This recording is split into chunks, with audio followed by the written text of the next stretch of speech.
म्हणजे काय महाराष्ट्रातल्या MIDCचा जो काही विषय कोणता उद्योग व्यवसाय नाही. एकतर आमची गावे 1997 ला समाविष्ट झाली. महेशदादा लांडगे पहिल्यांदा आमदार झाले. कधी नव्हे ते पहिल्यांदा सत्ता आली. महायुतीचं सरकार सलग 5 वर्ष असतं तर कदाचित या कामांना जर ब्रेक दिला नसता 10 वर्षात तुम्ही काय केलंय? तर हात जोडून कोणी निवडून येत नाही. ते फक्त एवढाच आरोप करू शकतात. ते भोसरीतच का होतात हे विरोधकांना मान्य करावं लागेल. आजपर्यंत आयुक्तालय का नाही झालं? कामामध्ये ढवळाढवळ केली जाते. आम्हाला कधी फोन नाही आला. पुन्हा एकदा महेश लांडगेंना का संधी द्यावी बरं?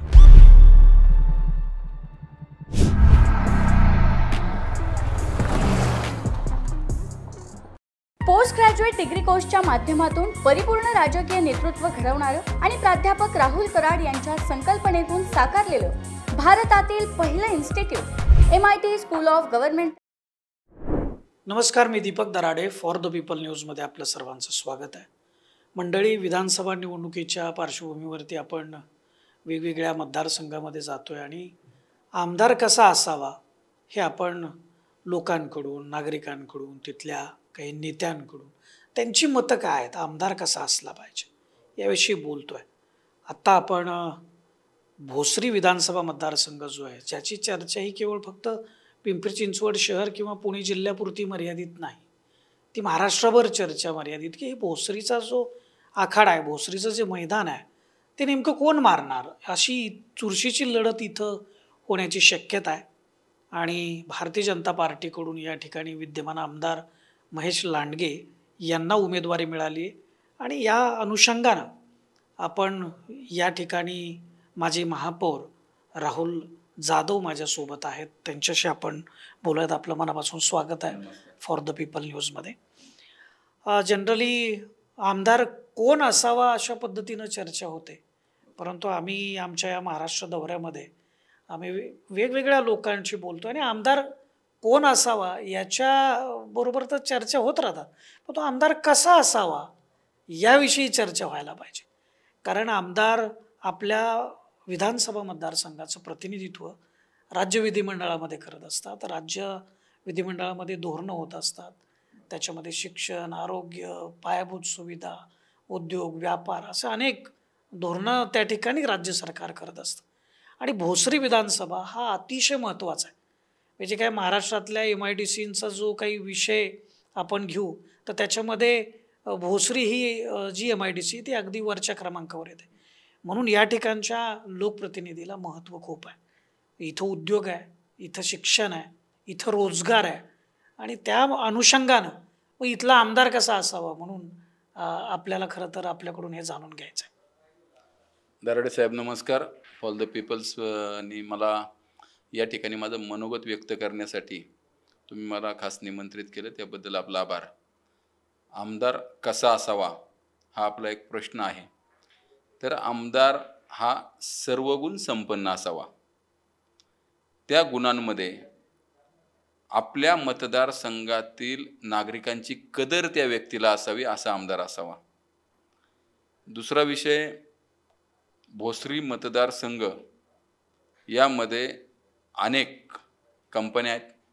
प्रथमतः पिंपरी चिंचवड शहर ही एक औद्योगिक नगरी आहे आणि म्हणून अनेक गावांमधनं, तालुक्यांमधनं, जिल्ह्यांमधनं, राज्यांमधनं भोसरी मतदारसंघ असेल किंवा पिंपरी चिंचवड शहर असेल, येथे अनेक जाती धर्माची लोक आलेली आहेत.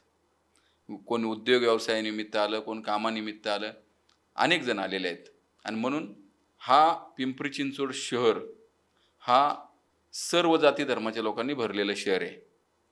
म्हणजे एका अर्थानं भारताचं प्रतिनिधित्व हा हे शहर किंवा हा मतदारसंघ करतो असं म्हणता येईल. हो, करतो. कारण की भोसरी या पिंपरी चिंचवड शहरामध्ये कोणता उद्योग व्यवसाय नाही, सर्व उद्योग व्यवसाय हे पिंपरी चिंचवड शहरामध्ये.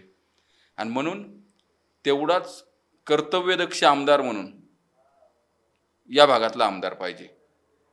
तर या ठिकाणी वाढती लोकसंख्या आहे, या ठिकाणी अनेक डेव्हलपमेंट चालू आहेत. आणि ती डेव्हलपमेंट योग्य वळणावर नेणारा आमदार असावा. आणि म्हणून या भागामध्ये आपण जर पाहिलं तर या भागामध्ये काम करत असताना अनेक दूरदृष्टी ठेवून काम करावं लागतं आणि तशी दूरदृष्टी ठेवून काम करणारा आमदार आपल्याला असावा. अनेक गोष्टींचा उहापोह तुम्ही याच्यामध्ये केला आहे अगदी पहिल्याच टप्प्यात. परंतु आता या ठिकाणी विद्यमान आमदार महेश लांडगे गेली सलग 10 वर्ष आमदार आहेत. काय वाटतं, म्हणजे आता इथं कुठली कामं झालेली आहेत किंवा कुठली कामं राहिलेली आहेत किंवा कुठल्या कामांवरती जास्त लक्ष द्यायला पाहिजे, असे 3 प्रश्न आहेत माझे एकाच याच्यामध्ये.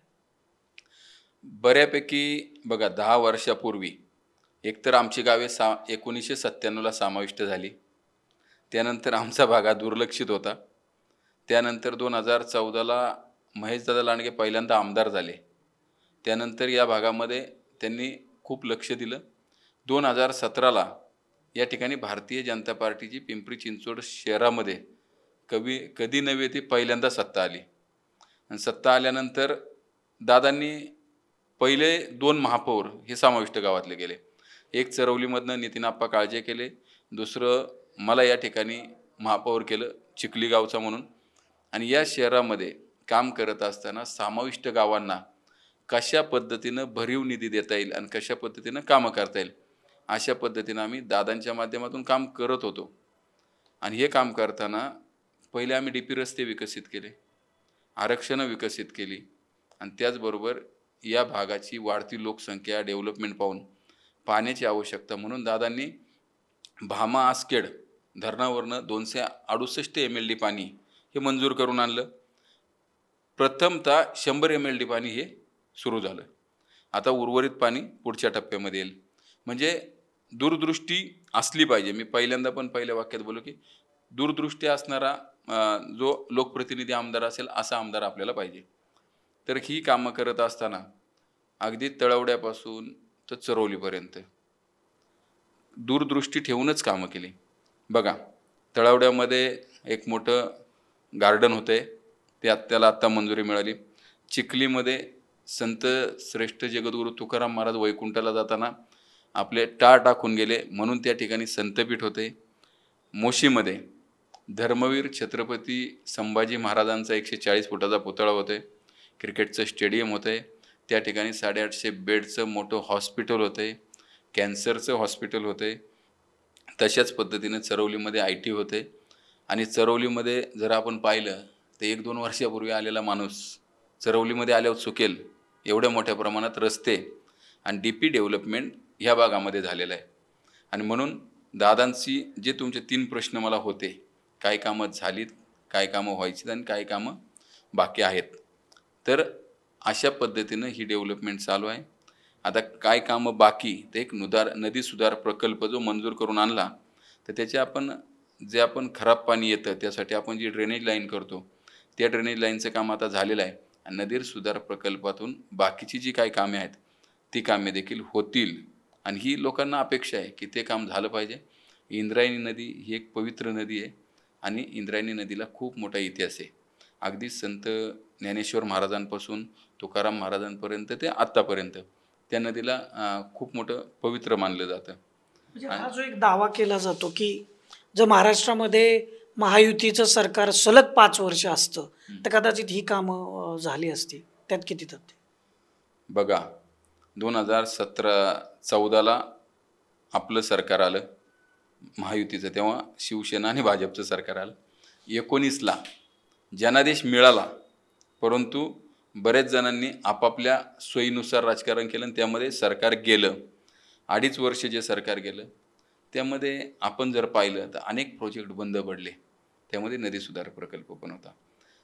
कदाचित त्यावेळी ह्या कामांना जर ब्रेक दिला नसता, ही कामं जर स्टॉप केली नसती, तर बऱ्यापैकी तुम्हाला ह्या 2.5 वर्षामध्ये अनेक प्रोजेक्ट हे मार्गी लागलेले दिसले असते.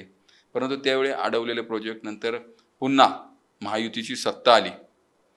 मग त्यामध्ये शिंदेसाहेब असतील, फडणवीस साहेब असतील, नंतर अजितदादा असतील, तर यांच्या माध्यमातून जी सत्ता आली तेव्हा ज्या प्रोजेक्टवर बंदी घालण्यात आली, ज्या कामांवर बंदी होती, जी अडवण्यात आली, ती कामे पुन्हा चालू करण्यात आली आणि ती कामे आता चालू आहेत. लवकरच ही सर्व कामे पूर्ण होतील. त्या माध्यमातून या औद्योगिक नगरीची बऱ्यापैकी कामं तुम्हाला प्रगतीपथावर दिसेल. आता तुम्ही तर म्हणजे विकास कामांची यादी वाचून दाखवल्यासारखं दाखवताय खरं तर, पण विरोधी उमेदवार जे आहेत अजित गव्हाणे, त्यांच्याकडून मात्र गेल्या 10 वर्षात तुम्ही काय केलंय अशा पद्धतीचा प्रश्न उपस्थित केला जातो. आता साहजिक आहे ते विरोधी उमेदवार आहेत, परंतु खरंच त्यांच्या या आरोपांमध्ये किती तथ्य आहे? कारण ते वारंवार तुमच्यावरती हा आरोप केला जातोय की 10 वर्षात तुम्ही काय केलं. म्हणजे त्यांच्याकडूनही यादी वाचली जाते. अनेक विकास कामं रखडलेली आहेत, अनेक ठिकाणी भ्रष्टाचार झालेला आहे, अनेक ठिकाणी अडवणूक झालेली आहे. तर याच्यामध्ये किती तथ्य आहे? बघा, एखाद्याला निवडणूक लढवायची म्हणलं तर नुसतं हात जोडून कोणी निवडून येत नाही. त्यासाठी तोंड चालवावं लागतं. मग ते खरं असू नाही तर खोटं असू, पण तोंड तर चालवावं लागतं. मग तोंड चालवायचं तर आता दुसरा काय आरोप करू शकतात? ते दुसरा ते आरोप करूच शकत नाही. ते फक्त एवढंच आरोप करू शकतात, विकास झाला नाही, भ्रष्टाचार झाला, असं झालं तसं झालं. याच्या पलीकडे तर काही करू शकत नाही. दुसरा विषय, समजा ते जर अजितदादाला सोडून शरद पवारांकडे गेलेच नसते तर त्यांनी आरोप केले असते का? हेच कारण असतं की दुसरीकडे गेल्यानंतर आपल्याला आरोप करावे लागतात. एक तर माझं राजकारण असं आहे की मी कधी कोणावर आरोप करत नाही, परंतु जे उमेदवार आहेत विरोधी पक्षाचे त्यांना सुद्धा माहीत आहे की महेश दादाच्या माध्यमातून या भोसरी मतदारसंघामध्ये विकास झाला की नाही झाला. त्यांना सुद्धा माहिती आहे, परंतु लोकांसमोर जायचं तर कसं जायचं म्हणून ते आरोप करतायत. आणि त्यांनाच काय, संपूर्ण शहराला माहिती आहे महेश दादांनी काम केलं की नाही केलं. आता मला सांगा, चिंचवडची लोक, पिंपरीची लोक म्हणतात जे काय प्रोजेक्ट येतात, जे काय मोठे प्रोजेक्ट येतात ते भोसरीतच का होतात, आपल्या चिंचवडमध्ये का होत नाही? याचा अर्थ काय? दादांनी कामं केली नाही का? कामे केली ना, कामे केली. आणि बघा, संपूर्ण महाराष्ट्रामध्ये 288 मतदारसंघ आहेत विधानसभेचे. 288 मतदारसंघामध्ये सर्वात जास्त प्रोजेक्ट आणि सर्वात जास्त कामे ही या भोसरी मतदारसंघामध्ये झाली. हे विरोधकांना मान्य करावं लागेल. आजपर्यंत आयुक्तालय का नाही झालं? पोलीस आयुक्तालय. आजपर्यंत कोर्ट का नाही झालं? 1968 पासून ते भाड्याने आहे कोर्ट. पिंपरी चिंचवड महानगरपालिकेची इमारत त्यांना ते मिळकत भाड्याने होती, का नाही झालं त्यावेळी? आतापर्यंत COEP कॉलेज का नाही आलं? IIM का नाही आलं? म्हणजे बघा तुम्ही, जर एवढी कामे तुमच्या डोळ्यासमोर दिसतात तर हे मान्य करा, ही कामे झालीत. अहो, ज्या गावामध्ये गायरानाच्या जागा आहेत, दादांनी त्या जागा गावच्या विकासासाठी, गावच्या विविध पर्पजसाठी मिळून दिल्या ना, पालिकेकडे हस्तांतरित केल्या, त्या विकसित केल्या आणि त्याच पद्धतीने कामं चालू आहेत. कामं झाली नाही असं कसं? झालेली कामं आहे, त्यांना पण माहिती आहे, पण आरोप केल्याशिवाय ते 4 लोकांमध्ये जाऊ शकत नाही आणि आपला प्रचार करू शकत नाही. त्यामुळे ते आरोप दादांवर करतात. त्याच्या सोबतीला एक आणखी चर्चा खरं तर मतदारसंघामध्ये होतीये की महेश लांडगे यांच्याकडून कामामध्ये ढवळाढवळ केली जाते किंवा काय. तुमच्या बाबतीतही अशी चर्चा ऐकायला येते. म्हणजे पण याच्यामध्ये तथ्य किती? कारण ह्या चर्चा खऱ्या किती, खोट्या किती, किंवा मध्येच पुढ्या सोडण्याचंही काम खरं तर होत असतं. पण वस्तुस्थिती काय? मी थेट तुम्हाला खरं प्रश्न विचारतोय, कारण हा तुमच्या बाबतीत सुद्धा हे चर्चेचा विषय आहे. मी म्हणून म्हटलं की तुमच्याकडून खरं काय, वस्तुस्थिती काय हे जाणून घ्यावी. आता मी 2 उदाहरणं तुम्हाला देतो. बघा, 2014ला दादा अपक्ष उभे राहिले, आम्ही त्यांचं प्रामाणिक काम केलं. मी मनसेमध्ये होतो. नितीन आप्पांनी त्यांचं काम केलं, ते राष्ट्रवादीमध्ये होते. अनेक नगरसेवकांनी त्यांचं काम केलं, दादाबरोबर राहिले. दादांनी 2017ला शब्द पाळला, प्रत्येकाला उमेदवारी दिले, त्यातले 99% लोक निवडून आली, बरोबर. त्यानंतर नितीन आप्पांना त्यांनी महापौर केलं, नंतर मला महापौर केला. माझ्या 16 महिन्याच्या महापौर पदाच्या कालावधीमध्ये मला कधी दादांचा फोन आला नाही, हा विषय मंजूर करायचा, हा विषय फेटाळायचा, किंवा ह्या विषयाला उपसूचना घेऊ नका, असं कधी काही कोणता विषय माझ्यापर्यंत नाही आला, किंवा त्यांनी मला सांगितलं नाही. फ्री होल्ड होता मला त्यावेळी पत्रकार पण म्हणायचे, तुमचा रिमोट कंट्रोल भोसरीतून आहे का? मी म्हणलं, माझा रिमोट कंट्रोल माझ्याच मनात आहे आणि तो निर्णय घ्यायची क्षमता माझ्यात आहे. नितीन आप्पांनीही तेच केलं. आम्हाला कधी फोन नाही आला, जनरल बॉडी अशी चालवा किंवा तशी चालवा, ह्या मीटिंगमध्ये हे बोला ते बोला, कधीच नाही आलं. त्याचं कारण असं आहे, की जी व्यक्ती मोठ्या मनाची आहे ती व्यक्ती कधी रिमोट कंट्रोल चालू शकत नाही. ती व्यक्ती फ्रीहोल्ड, म्हणजे त्यांनी आम्हाला एकदम फ्रीडम दिला होता. तुमच्या पद्धतीने तुम्ही हे काम करू शकता, ते तुमच्या पद्धतीने तुम्ही चालवा. उलट कधी कधी आम्ही फोन करायचो, हा विषय असा आहे, काय करायचं. ते म्हणायचे तुम्हाला जे योग्य वाटेल ते डिसिजन तुम्ही घ्या. एवढं दादा मला बोलले. एवढा फ्री हँड तुम्हाला दिला. कधीच नाही, कधी आम्हाला फोन करून सांगितलं नाही ही जनरल बॉडी अशी चालवा, या नगरसेवकाला बोलून देऊ नका, त्या विरोधी नगरसेवकाला बोलून देऊ नका. माझ्या कार्यकाळामध्ये, आप्पांच्या कार्यकाळामध्ये सर्वात जास्त विरोधी पक्षाच्या नगरसेवकांना बोलायला संधी आम्ही दिली त्यावेळी. आणि जेव्हा आम्ही 2012ला मनसेतून निवडून आलो ना, आम्ही दिवसभर हात वर करायचो. पण हे जेव्हा राष्ट्रवादीची सत्ता होती ना, तर आम्हाला बोलायला सुद्धा ही संधी देत नव्हते. मग आम्ही उलट त्यांच्या उलट आम्ही सभागृह चालवलं. आम्ही उलट त्यांना बोलायला संधी द्यायचो. उलट आमचे नगरसेवक मला म्हणायचे की तुम्ही नक्की भाजपचे महापौर आहे का दुसऱ्या पक्षाचे महापौर आहे, आम्हाला बोलायला संधी देत नाही पण त्यांना बोलायला संधी देता. मग असं जर असतं तर मग मला त्यांनी सांगितलं असतं विरोधी पक्षाच्या नगरसेवकांना बोलायला संधी देऊ नका. मी द्यायचो ना संधी बोलायला त्यांना. आजचे उमेदवार सुद्धा ते हात वर करून मला म्हणायचे बोलायचंय मला म्हणून, त्यांना पण बोलायला संधी द्यायचो. असं काय नाही. मला सांगा, आता एकूण आता प्रचाराला जेमतेम 14 दिवस बाकी आहेत, 17 दिवस 17 दिवस आहेत आणि वोटिंगला लोक जाणार आहेत. भोसरीकरांनी पुन्हा एकदा महेश लांडगेंना का संधी द्यावी बरं, कशासाठी द्यायची? बघा, दादांनी अनेक प्रोजेक्ट पूर्ण केले, अनेक डीपी रस्ते त्या ठिकाणी केलेले आहेत. दुसरा विषय, ही सगळी कामं केल्यानंतर लोक तुम्हाला निवडून देतात असं नाही. बघा, तुम्ही प्रत्येकाच्या सुखदुःखामध्ये सहभागी झालं पाहिजे, प्रत्येकाच्या अडीअडचणीमध्ये तुम्ही सहभागी झालं पाहिजे. ज्यांना तुमची गरज आहे त्यांची गरज तुम्ही भागवली पाहिजे. आणि त्याचबरोबर ज्या व्यक्तीला आपल्याविषयी जे वाटतं की दादानी अशा पद्धतीनं काम केलं पाहिजे, दादा आमच्या ह्या विषयाच्या उपयोगी आले पाहिजे, तर त्या पद्धतीनं दादांचं काम आहे. दादा कायम सर्वांच्या सुखदुःखामध्ये प्रत्येक वेळी, दादा नसेल तर दादाच्या परिवारातील व्यक्ती आहे, हे झालं. त्याचबरोबर अनेक त्यांचे ड्रीम प्रोजेक्ट आहे, व्हिजन 2020 मधले अनेक प्रोजेक्ट त्या ठिकाणी आहे, ते सुद्धा पूर्ण करायचे आहेत. आणि म्हणून दादा पुन्हा आमदार झाला पाहिजे. दादा आमदार झाल्यानंतर जे काय भोसरी विधानसभा मतदारसंघामधले जी पेंडिंग कामे आहेत तीही पूर्ण होतील. आणि त्याचबरोबर ज्या लोकांना दादाकडनं अपेक्षा आहे त्या अपेक्षाही दादाकडनं पूर्ण होतील. दादांनी 10 वर्षामध्ये जेवढा वेळ या भोसरी मतदारसंघासाठी दिलेला आहे एवढा वेळ कुणी देऊ शकत नाही. राहुल जाधव सुद्धा एवढा वेळ देऊ शकत नाही. असं एक व्यक्तिमत्व या भोसरी मतदारसंघाला लाभलेलं आहे. अनेक चर्चा जर आम्ही ऐकल्या तर अनेक ज्येष्ठ नागरिक असेल, आमच्या ज्येष्ठ महिला भगिनी असेल, त्या सुद्धा आज म्हणतात आपला दादाच निवडून येणार. एवढ्या हक्काने एवढ्या गर्वाने का म्हणतात, तर दादांनी 10 वर्षामध्ये अनेक भागामध्ये भोसरी मतदारसंघाच्या अगदी गल्लीबोळामध्ये जाऊन अनेक त्यांच्या सहकाऱ्यांना भेटलेत, महिला भगिनींना भेटले, त्यांची कामे देखील मार्गी लावलेली आहे. त्यामुळे दादा घराघरात आहे आणि प्रत्येकाच्या समस्या सोडवल्यात. आणि म्हणून तुम्हाला मी आजही सांगतो, दादा खूप मोठ्या मताधिक्याने निवडून येणार, बघा वेळ आली तर महाराष्ट्रामध्ये 288 आमदार आहे. 288 आमदारामध्ये सर्वात मोठ्या मताधिक्याने निवडून आलेला आमदार म्हणून महेशदादा लांडगे असेल, हा मला विश्वास आहे. कारण एवढी कामे दादांनी या मतदारसंघामध्ये केलेली आहे. कामाच्या आणि विकासाच्या भरोशावरती तुम्ही सर्वाधिक मताधिक्यानं महेश लांडगे निवडून येतील असा विश्वास व्यक्त करतात. हे माजी महापौर राहुल जाधव आहेत. आपल्याला आमदार कसा असावा या संदर्भामध्ये त्यांनी त्यांची मतं अतिशय सविस्तरपणानं आणि दिलखुलास पद्धतीनं सांगितलेली आहेत. आमदार कसा असावा, विजन असलेला असावा, विकास कामांना प्राधान्य देणारा असावा, जनसामान्यांचं जीवन जे आहे ते सुखकर करणारा असावा, राज्याच्या सभागृहामध्ये जाऊन इथले प्रश्न मांडून त्याची उत्तरं शोधणारा असावा, राज्याची धोरणं ठरवत असताना त्याच्यामध्ये अतिशय दूरदृष्टीनं सहभाग घेऊन सूचना करणारा असावा, असा हा आपला लोकप्रतिनिधी असावा.